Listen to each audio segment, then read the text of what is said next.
지난 24일에 우리 성탄 칸타타 예배를 드렸습니다. 2달 동안 고생하신 우리 한경숙 집사님, 오고 계신 중이겠죠? 네. 우리 내년에는 우리 좀 스스로 우리 다 예배 시간을 조금씩 앞당겨서, 조금씩 앞당겨서 10시 50분까지는 꼭 한번 오시는 거 한번 노력해 보시겠습니다. 가능성이 안 보이는 저희들 노래를 듣고도 처음에 아직도 울려나고 있습니다. 그 주님께 영광, 그 찬양을 또 하고 싶어요. 지금 원래 못할 것 같았고 여러분들 다 비슷한 마음이었다고 생각하시는데 첫 연습을 마쳤을 때 얼마나 제가 집사람과 고민했는지 몰라요. 이거 해도 되는 것인가? 너무 절망적이었어요. 도대체 제 귀로 들을 수가 없는 노래였거든요. 그런데도 불구하고 우리 한경 집사님 절망하지 않고 희망을 이야기해 주시는 모습이 굉장히 감동했습니다. 그리고 지난주에 이렇게 찬양할 수 있어서 너무 참 좋습니다. 내년에도 우리 한경 집사님이 우리 약간 그렇죠. 네. 잘하지는 못하지만 그래도 그 마음만큼은 열심히 하고 싶은 우리 이 배왕교회 성도들을 잘 가르쳐 주셔서 내년에도 아름다운 찬양을 드릴 수 있었으면 좋겠다 이런 생각합니다. 그래서 실은 이제 여기 미리 오셨으면은 박수도 하고 감사의 마음도 전하고 그러려고 그랬는데 이따가 오시면 꼭 그렇게 해주세요. 네. 그런 의미에서 오늘 나눌 말씀을 시편, 특별히 지휘자의 노래로 정했습니다. 송년주일에 하나님께서 우리 배왕교회 공동체 안에 어떤 말씀을 주실까? 우리가 찬양하면서 하나님의 오심을 우리가 높여드렸는데 우리가 찬양 중에서 하나님께 고백해야 할 것이 무엇인가를 찾아가면 좋겠다 생각했어요. 그래서 시편 73편은 특별히 아삽이라고 하는 이 찬양대 지휘자입니다. 솔로몬 시대의 지휘자인데 그 지휘자가 고백하는 11편의 노래 중에 백미입니다. 저는 이게 아삽의 노래의 이 백미 일뿐만 아니라 신구약을 통틀어서 가장 하나님을 믿고 바라는 성도들이 고백할 수 있는 가장 아름다운 고백이 담겨있는 시편이라고 생각합니다. 그래서 말씀 제목도 28절에서 발표했습니다. 하나님께 가까이 함이 내게 복이라. 하나님께 가까이 함이 내게 복이라. 저 바라기는 한 해를 정리하면서 오늘 예배를 드리는데 우리 모든 사람들이 하나님을 가까이 하는 것이 나에게 복되다고 하는 사실을 다시 한번 기억하고 더 하나님께 나아가기를 다짐하는 시간 됐으면 좋겠습니다. 그게 이 송년주일에 우리가 해야 될 일입니다. 아까 우리 아이들이 여기서 막 노래를 했어요. 너무 좋죠. 앞으로 1, 2년 후에는 우리 아이들이 율동뿐만 아니라 이제는 직접 입을 열어서 노래할 날도 멀지 않았다 이렇게 생각합니다. 실은 오늘 올라오면 아빠 힘내세요를 불러달라고 제가 부탁을 하려고 했습니다. 아빠 힘내세요 이렇게 시켜보려고 했는데 몇몇을 보니까 어려울 것 같아요. 그리고 몇몇 아이들이 지금 온 국민이 지금 다 감기 열풍 아닙니까? 이거 지금 거의 제 주변에도 90% 정도가 감기 걸린 상태인데 우리 아이들도 아파가지고 못 나온 아이들이 있거든요. 아이들이 아빠 힘내세요 우리가 있잖아요 이렇게 노래할 때 모든 부모님들이 다 경험하시는 걸 테지만 힘이 납니다. 이 힘들고 어려울 때 몸이 지치고 낭망이 들 때 아이들이 아빠 힘내세요 우리가 있다고 느끼면 힘이 나는 거예요. 사람들은 다 자기가 혼자라고 느낄 때 힘들어하고 함께라고 느낄 때 행복해합니다. 내가 혼자라고 느껴지는 순간 무너지기 시작하는 거예요. 우리는 하나님께서 창조하신 하나님의 피조물이고 하나님의 형상을 따라 영으로 하나님께서 빚어주신 거룩한 존재입니다. 그래서 영이신 하나님의 형상을 따라 창조되었기 때문에 영이신 하나님과 함께 있을 때 행복하고 그 곁을 떠날 때 불안할 수밖에 없거든요. 내가 혼자라고 느끼면 불행하게 느껴지고 내가 나만 미움받는 것 같고 나만 뒤처지는 것 같고 나만 힘들어하는 것 같이 느껴집니다. 그리고 나만 보이고 다른 사람이 가지고 있는 것에 눈이 가기 시작하는 거예요. 그런데 하나님이 함께 계심을 알면 내 자신뿐만 아니라 나와 함께한 이웃들이 보이기 시작하고 하나님의 그 보이지 않는 도심의 손길이 느껴지고 발견되는 거. 이게 신앙의 힘이고 믿음의 힘입니다. 하나님이 계시다고 믿는 거. 그리고 그분이 나를 붙들고 계시다고 믿는 거. 우리는 지금 성탄절기를 지내고 있습니다. 주님이 우리와 같은 모습으로 이 땅에 오심을 기뻐하는 건데 천사가 이 땅에 오신 주님의 이름을 미리 지어주셨어요. 이름이 뭐죠? 태균아, 예수님의 이름이 뭐지? 머리가 하얘졌어요. 자, 자, 뭐라고? 아는 것 같아요. 우리 아는 것 같아요. 자, 뭐라고? 예수님 이름이 뭐라고? 임마누엘입니다. 그렇습니다. 예수님의 이름이 임마누엘입니다. 하나님이 우리와 함께 하신다. 이게 무슨 뜻이냐면 성경이 우리에게 전해주시는 하나님의 마음의 선언이에요. 이름이 그렇다는 게 아니라 이제 하나님이 너희와 함께 하신다는 거, 그걸 기뻐하는 게 성탄이라는 거죠. 하나님이 버리신 줄 알았는데, 떠나신 줄 알았는데 하나님이 다시 우리와 함께 하시겠다고 하는 대선언과도 같은 것이 성탄이었습니다. 그러니까 주님이 오셨다는 것만 기쁜 게 아니라 그분이 나와 함께 하신다는 걸 기뻐하는 게 구약을 아는 모든 유대인들의 기쁨이었고 또한 오늘날 우리의 기쁨이기도 해야 한다는 거예요. 그래서 말입니다.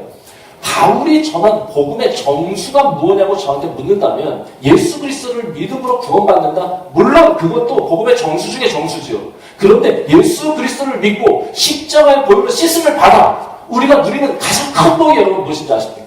하나님과 함께라는 거예요. 이전에도 없었고, 그리고 예수 그리스도의 이름을 믿음이 없이는 절대로 이루어질 수 없는 가장 큰 영적인 복이 무엇이냐? 하나님이 나와 함께 하신다는 겁니다. 이 사실을 알고 이 하나님의 사랑에 눈뜨는 자가 행복한 것입니다. 날마다 이 사실을 기억하고 그 보이지 않는 손을 우리의 믿음의 눈으로 발견하고 그 손을 붙들고 살아가는 것이 진짜 믿음의 힘이다 그러죠. 여러분, 신앙이 좋은 사람도 흔들릴 수 있어요. 오래 신앙생활을 했다고 견고한 신앙을 가진 게 아닙니다. 저는 교회에서 태어나서 교회에서 자랐습니다. 여기 계신 많은 분들도 모태신앙인 분들도 있으세요. 그렇다고 해서 그런 사람들은 신앙이 항상 견고하냐? 그렇지 않잖아요. 우리 자신이 알잖아요. 우리도 흔들릴 때가 있어요. 언제 흔들리냐? 하나님이 함께 하신다는 걸 잊으면 흔들리는 거예요. 때로 이 사실이 잊혀질 때가 있어요. 그러면 어김없이 내가 불안해지고 다른 것이 보이기 시작합니다. 하나님을 대체할 다른 것들에 눈이 돌아가기 시작해요. 다른 사람이 가진 것을 보고 비교하면서 절망하고 혼자라고 느끼면서 힘들어하는 거예요. 우울증의 현상이 뭡니까? 나 혼자라고 느끼는 거예요. 나 혼자 고생하고 나 혼자 고통받고 나 혼자 외롭다고 느끼는 거. 주변이 안 보이고 자기에게만 갇혀버리는 거. 오늘 시편의 저자도 이런 고민에 빠져 있었습니다. 이 아삽이라고 하는 이 지휘자, 이름이 어떻게 아삽입니까? ASAP. 에듀스네즈 파서블 아닙니까, 이거? 되도록 빨리. 예. 되도록 빨리님. 네. 닉네임 되도록 빨리님의 시편입니다. 이분이 신앙이 굉장히 좋은 분이에요. 굉장히 좋은 분인데 흔들렸다는 거예요. 그게 이 시편 73편의 내용의 핵심입니다. 흔들렸다는 거예요. 그런데 그 이름처럼 이 시편의 저자 아삽은 as soon as possible, 되도록 빨리 돌아옵니다. 이걸 우리가 같이 보자는 거예요. ASAP. 자, 보겠습니다. 이 노래 이렇게 시작합니다. 하나님은 참으로 이스라엘 중에서 마음이 정결한 자에게 선을 행하시는 분인 줄 제가 믿지만 실은 하나님, 저 거의 넘어질 뻔했습니다. 그리고 거의 미끄러질 뻔했습니다. 왜냐하면 악인의 형통함을 보고 오만한 자의 부유함을 보고 부러워했기 때문에 정말 너무 솔직한 고백 아닙니까? 악인의 형통이 문제가 아니라 그걸 보고 제가 부러워했습니다. 이 단어 하나에서 마음이 확 무너져 내리더라고요. 목사라고 그렇겠습니까? 12절에 볼지어다 이들은 악인들이라도 항상 평안하고 재물은 더 불어나도다. 빈익빈 부익부, 아니 빈익빈 부익부가 아니고 하나 더 나가세요. 선익빈 악익부. 말 되나요? 선한 사람은 자꾸 가난해지는 것 같고 악한 사람은 자꾸 부해지는 것 같은 거. 2500년 전에도 그랬던 것 같습니다.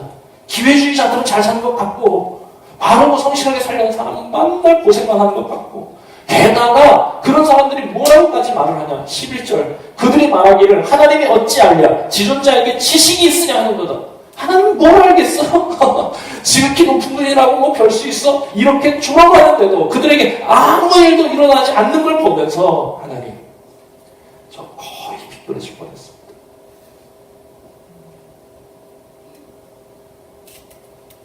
아, 공감이 돼요. 공감이 돼요. 학생들이 저에게 찾아와서 목사님은 하나님 무조건 믿으시잖아요. 이렇게 얘기하거든요. 그래서 제가 뭐라고 얘기하는지 아세요? 51% 믿는다고 그래요. 내가 그렇게 믿음이 좋은 사람은 아니라고 51% 믿는 거라고.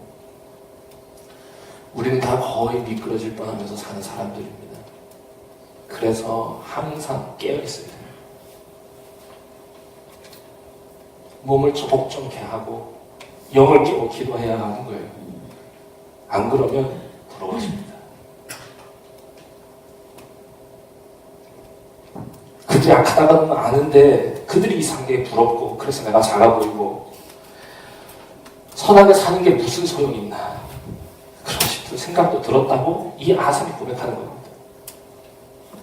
13절 하나님 제가 솔직히 뭐 때문에 마음을 깨끗이 하고 죄짓지 않고 성실하게 살아야 하는지 고민이 됐습니다. 16절 아무리 이해해보려고 애를 써도 도무지 알 수가 없었습니다. 아, 와닿죠. 거의 넘어질 뻔했다고. 그런데 여러분 이 아삽의 노래의 이 진짜 핵심이 무엇이냐 17절부터 시작되는 대전환입니다.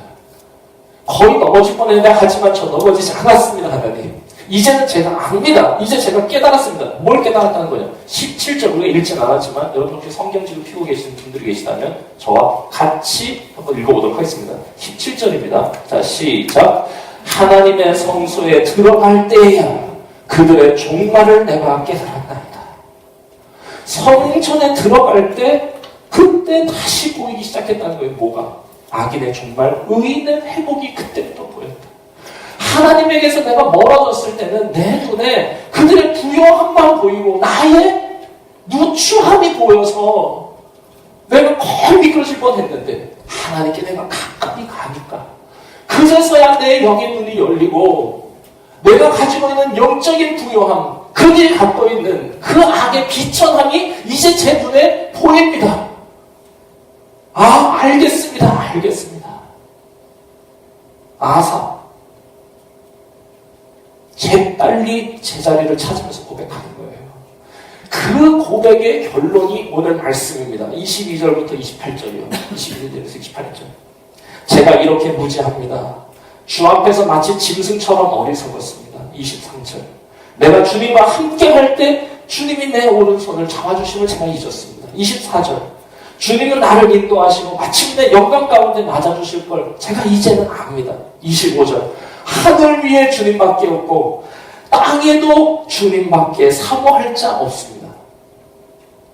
그 찬양 있죠. 하늘 위에 주님밖에 내가 사모할 자 이 세상에 없네. 아삽의 노래. 그 하나님이 주께 가까이 가니까 이제야 보이기 시작한다는 거예요. 28절. 그래서 결론 짓습니다. 하나님을 가까이 하는 것이 제게 가장 큰 복입니다. 하나님을 가까이 하는 것이 제게 큰 복입니다. 여러분, 하나님을 가까이 하는 게 여러분에게 정말 복이라고 믿으세요? 다시 하겠습니다. 여러분 오늘 청년주의라는 거 혹시 잊으신 건 아니죠? 제가 이렇게 얘기하면 아멘이라고 하는 좋은 대답이 있습니다. 네, 다시 한번 하도록 하겠습니다. 네. 제가 그렇죠. 원래 제 설교 스타일이 중간에 아멘 하기가 굉장히 어려운 스타일이에요. 네, 인정합니다. 그렇다고 해도 여러분들도 항상 깨어서 말이에요. 네? 항상 깨어서 이거 언제 내가 아멘을 해야 될까? 그 타이밍을 항상 찾고 계셔야 돼요. 다시 하겠습니다. 불현듯 갑자기 들어오거든요, 제가. 하나님을 가까이 하는 게 여러분 정말 복이라고 믿으세요? 아멘입니다. 그렇습니다. 여러분, 성도의 복은 부자가 되는 게 아니라 하나님의 다스림을 받는 거예요. 어떤 사람이 만약에 하나님을 믿어서 부자가 되는 게 목적이라고 은근슬쩍 속으로 생각하고 있다면 그 사람은 하나님을 믿는 게 아니라 실은 돈을 믿는 거예요. 하나님은 과정이고 수단이고 돈이 목적이 되니까요. 하나님의 다스림을 받아 살면서 맡겨주시는 재물을 누리는 게 복이지. 하나님의 다스림을 받다가 가난한 것도 혹은 고난 받는 것도 그것도 복이라고 이야기하는 경지까지 못 간다 하더라도 그래도 하나님의 다스림 받는 그 자체를 복이라고 말하는 거예요. 하나님을 믿는 신앙과 돈을 결부지어서 생각하려고 하면 그것만 보이고 하나님이 멀어져요. 하나님을 믿거나 돈을 믿거나 둘 중에 하나입니다. 이 시대에 가장 번창한 종교가 뭔지 아세요? 맘모니즘입니다. 기독교, 이슬람 다 합쳐도 돈을 섬기는 이들보다 크지 않습니다. 돈이 전부잖아요. 거의 넘어질 뻔하지 않고 넘어져서 살아가잖아요. 많이들. 여러분 세상에 아무리 비트코인에 방문하고 있다고 해도 아니 저는 목사인데 저한테까지 비트코인 얘기가 들릴 정도니까 뭐 보통이 아니더라고요. 주변에 집 팔아서 비트코인 하는 사람도 있어요. 근데 벌써 감 빠르신 분은 벌써 확 느끼셨죠. 돈 엄청 벌었대요. 그걸 보고 부러워하는 게 문제예요. 거의 넘어질 뻔했습니다.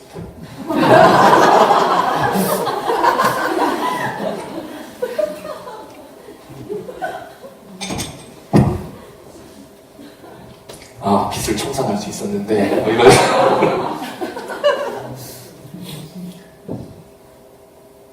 세상에 그래도 우리가 진짜로 구해야 할 복은 그게 아니에요.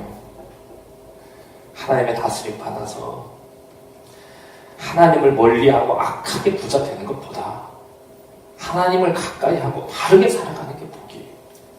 악인의 형통과 재물이 아니라 선인의 가난과 고난에 오히려 놀랄 줄 아는 눈, 그 눈이 우리를 행복하게 합니다.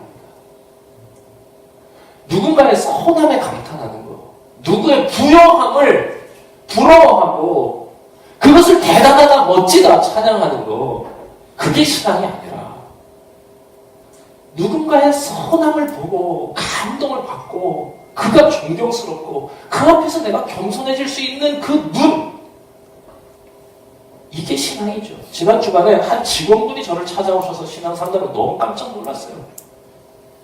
직원분이 저에게 오셔서 신앙 상담을 하다니 우리 학교에서 우울증 약을 먹고 있다는 거예요. 그래서 제가 뭐라 그랬겠어요? 저도 그 맛을 좀 안다고 그랬어요. 학교 직원들이 대학에 대해서 또 대학 교회에 대해서 어떻게 말하고 있는지, 자신도 그런 직원들과 어떻게 동조하며 어떻게 지냈는지 다 얘기해 주시더라고요. 감사하다고 그랬어요. 그런데 자기도 그랬다고. 그런데 이제 자기는 하나님을 믿기로 작정했다는 거예요. 너무 고마웠어요. 너무 예상 외의 인물이었거든요. 전에는 혼자라고 느껴서 매일 술에 빠져 살고 죽고 싶다는 생각도 했는데 이제는 함께 하시고 나를 도와주신다는 게 믿어진다는 거예요. 그게 너무 좋다고 기도해달라고. 실제로 제가 이 직원분과 같이 일본에 연수 갔다 왔거든요. 일본 연수 갔을 때 얼굴이 온통 그냥 잿빛이었어요. 술독에 빠져 살았어요. 지금은 좋아졌어요. 뭔가 달라졌어요. 제가 달라지지 않았냐는 거예요. 달라졌다고. 뭐가 달라졌냐? 제가 하나님 믿기로 작정했어요. 여러분, 하나님이 우리와 함께 하심을 알고 하나님께 가까이 가는 것을 복으로 아는 은혜가 우리 배화교회 안에 올해도 넘쳐났지만 이제 우리가 앞으로 맞이하게 될 새해 더욱 넘쳐나기를 주의 이름으로 축복합니다. 그래서 저는 하나님께 나아가려 할 때 하나님께서 주시는 복이 무엇인지 오늘 두 가지로 정리해서 여러분과 나누고 말씀을 정리할 거예요. 첫 번째 복이 뭐냐? 하나님께 가까이 나아가면 우리에게 주시는 복이 맞잡아 주시는 은혜가 있다는 것입니다. 우리 하나님께 나아가죠. 그러면 내가 혼자라고 느끼지 않고 하나님이 나를 맞잡아주고 계시다는 걸 알게 되고 느끼게 되고 경험하게 돼요. 내가 혼자 짐을 짊어지고 가는 게 아니라 하나님이 지금 함께 짊어지고 가고 계시다는 그 믿음이 생기고 그게 힘이 되는 거예요. 23절 함께 읽어보도록 하겠습니다. 23절입니다. 시작. 내가 항상 주와 함께하니 주께서 내 오른손을 붙드셨나이다. 손을 잡아주신다는 거예요. 바울도 똑같은 고백합니다. 우리 성령님께서 우리의 연약함을 아시고 도우신다. 이렇게 되는데 이 도우신다는 뜻이 무엇이냐? 맞잡아주신다는 뜻이거든요. 여러분 맞잡아준다는 게 뭐냐? 내가 잘할 수 있도록 살짝 힘을 보태워주신다는 거예요. 마치 헬스클럽에서 트레이너의 검지손가락에 힘 아시죠? 자, 솔직히 트레이너는 대구만 있거든요, 이렇게. 근데 이게 이상하게 올라갑니다. 이게 맞잡아주는 거예요. 자전거를 탈 때, 우리 아이들, 작년에 제가 얼굴 다 망가진 이후에 자전거를 타지 않는데요. 그 전에는 아이들과 자전거를 타고 싶어서 아이들 자전거를 가르쳐 줄 때가 있었어요. 화도 많이 났는데, 그래도 끝까지 가르쳐 주느라고 그때 어떻게 하냐. 뒤에서 잡아주잖아요, 이렇게. 자기가 중심 잡고 가는 것 같지만 뒤에서 실은 잡아주는 거거든요.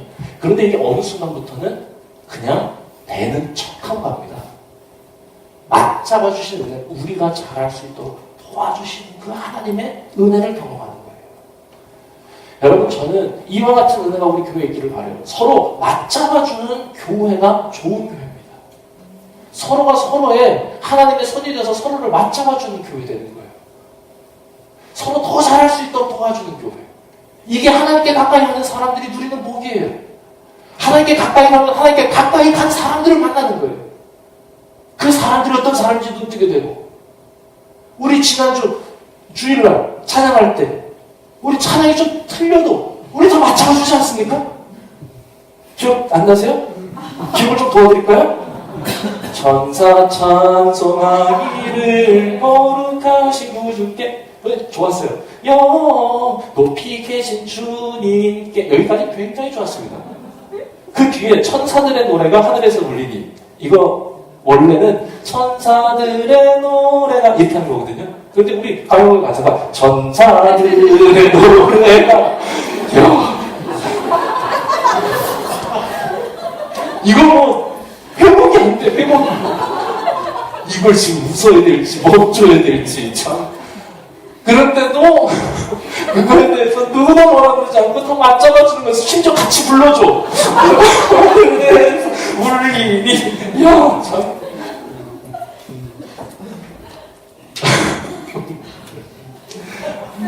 맞잡아주는 교회가 좋은 교회입니다. 또 설교가 시원찮아도 맞잡아주는 교회가 좋은 교회죠. 솔직히 그렇지요. 다 모자라고 부족하죠. 그런데 모자란 설교일수록 더 눈 맞춰주는 거. 여러분들이 저한테 그런 분들이세요. 그래서 여러분들이 눈을 많이 맞춰주시면 내가 오늘 못하고 있구나 이렇게 느껴요. 그래. 그러니까 모자라니까 더 맞잡아주려고 이렇게. 여러분, 그런 의미에서 우리 예배 드릴 때는 찬양할 때 표정으로 맞잡아주는 거고, 말씀을 들을 때는 눈으로 맞잡아주는 거예요.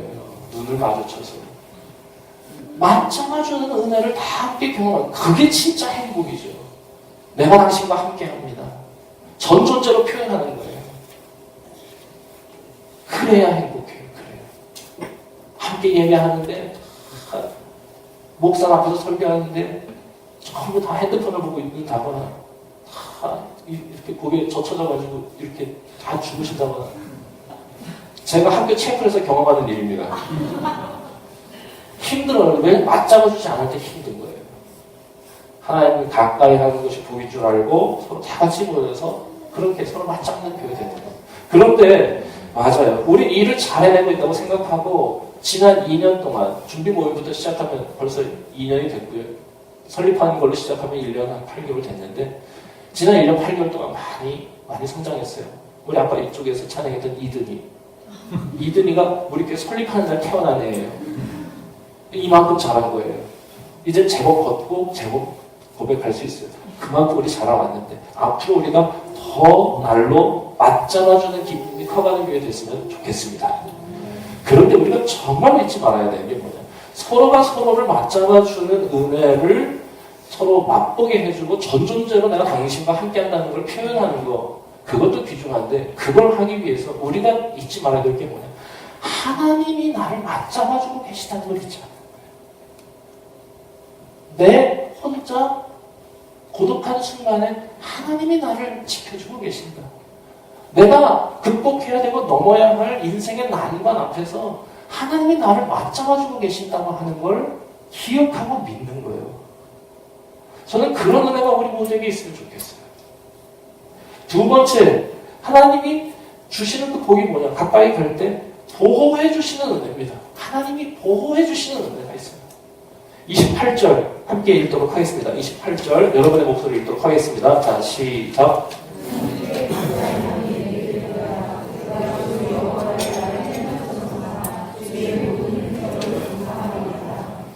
주 여호와를 나의 피난처로 삼는 것. 여러분, 나의 피난처가 되시는 것. 피난처가 어떤 곳이죠? 안전함을 느끼는 곳입니다. 하나님 안에서 안전함을 누리게 하시는 거예요. 불안한 곳은 피난처라고 하지 않습니다. 그걸 전쟁터라고 그래요. 그런데 안전함을 느끼는 곳, 거기가 피난처. 하나님께 가까이 하는 자들이 누리는 복이 뭐냐? 하나님 안에서 내 영혼이 안전합니다 라고 고백할 수 있게 하시는 거예요. 하나님께 나에게 오심을, 또 내 마음에 오심이 믿어질 때 느껴지는 게 내가 하나님 안에서 안전하다고 느끼는 거예요. 임마누엘의 의미, 많은 사람들이 철학적으로도 해석하고 사회적으로도 막 멋진 말들을 막 늘어놓습니다. 뭐 예를 들면 이런 거예요.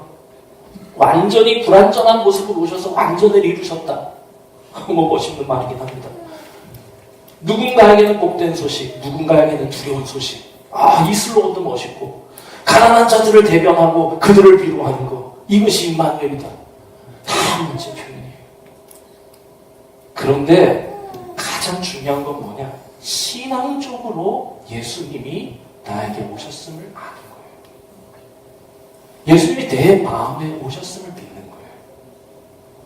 그가 내 안에 오셔서 나와 함께 하시고 나를 둘러주시고 나를 보호해주시고 지켜주신다고 하는 믿음. 이 믿음을 가진 사람만이 주 안에서 안전하다 고백하고 주가 나의 피난처가 되신다고 고백할 수 있는 거예요. 그런 사람만이 안전케 하신 하나님의 은혜를 누립니다. 예민한 사람들이 있어요. 사람들의 모난 말들에 특별히 약한 사람이 있어요. 얘기는 안 하더라도 사람들의 눈빛이 무섭고 말들이 아프잖아요.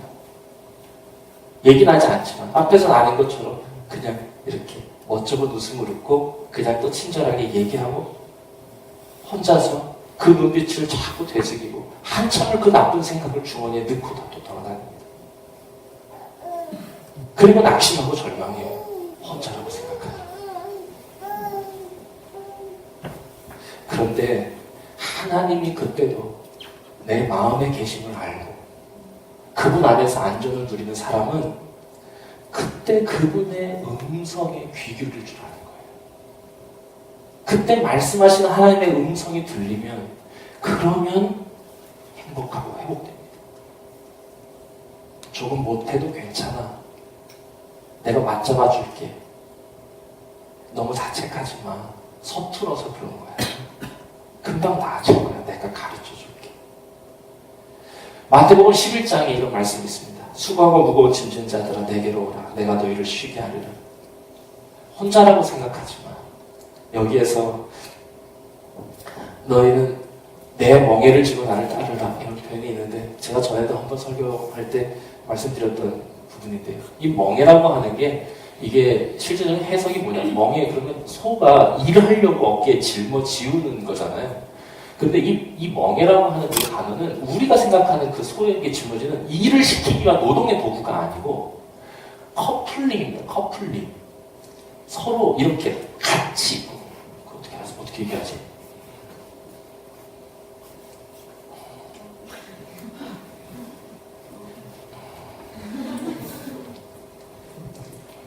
이해하시죠? 커플링. 그러니까 혼자 지게 하는 게 아니라 왜? 가마를 칠 때 앞에서 든 사람, 뒤에서 든 사람 있죠? 같이 드는 요런 거. 그래서 이 멍해라고 하는 단어를 영어로 번역할 때 커플링으로 번역합니다. 그러니까 멍해는 야, 이제는 너 세상 짐을 내려놓고 내 짐을 져라. 이게 아니에요. 혼자 짐지고 가는 거 이제는 그만해. 너 혼자 아니야. 나랑 커플링 같이. 그럼 가볍다.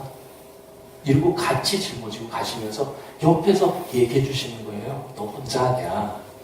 내가 여기 있어. 여러분, 주님께 가까이 할 때 여러분이 진짜 어렵고 힘든 순간에 하나님이 여러분과 함께 하심을 알고 그분의 세미한 위로의 음성이 여러분을 회복하고 치유하는 은혜 모두가 경험하시기를 바랍니다. 이것이 하나님께 가까이 하는 사람들에게 주시는 하나님의 은혜입니다. 말씀 정리하겠습니다. 하나님의 함께 하심을 잊지 않는 성도 되기를 바랍니다. 하나님 계신 곳에 가까이 나아가는 성도 되기를 노력하시기 바랍니다. 그래서 어떤 어려움도 맞잡아 주시는, 어떤 상황 중에도 피난처 되시는 하나님의 은혜가 거의 미끄러질 뻔, 거의 넘어질 뻔할 삶을 불안하게 걸어가고 있는 우리들에게 온전히 임하게 되어서 흔들림 없이 하나님 안에서 그 만족감과 안전함을 누리는 2018년 앞으로 맞이할 새해가 됐습니다.